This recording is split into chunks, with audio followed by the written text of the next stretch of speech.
তো এভরেন দেখতে পাচ্ছেন যে কাঁঠাল গাছটা, তো দেখেন মাশাআল্লাহ, আল্লাহ তাআলার কত মেহেরবানি আর কত দয়াময়। এই যে কাঁঠাল গাছটা দেখতে পাচ্ছেন, দেখছেন মাশাআল্লাহ কত সুন্দর কাঁঠাল।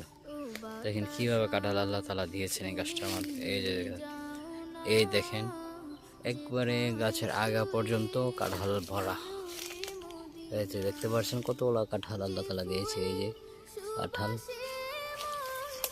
এই যে দেখতে পাচ্ছেন কাঁঠাল, আল্লাহ তাআলা কতগুলো কাঁঠাল দিয়েছেন এই গাছটার মধ্যে। এই যে দেখেন, আপনাদেরকে আমি চারপাশ করে দেখাই কত সুন্দর কাঁঠাল আল্লাহ তাআলা দিয়েছেন। আল্লাহ তাআলার কত রিজিক মানুষকে কিভাবে দিয়েছেন, তারপরও আমরা রিজিকের জন্য কি করি। এই যে দেখতে পাচ্ছেন কাঁঠাল গাছ আর কাঁঠাল একদম দেখে কত সুন্দর সুন্দর কাঁঠাল। ওই যে দেখেন আগা পর্যন্ত, এই যে সুন্দর কাঁঠাল। সকালে জানাবেন যে কি কেমন হয়েছে।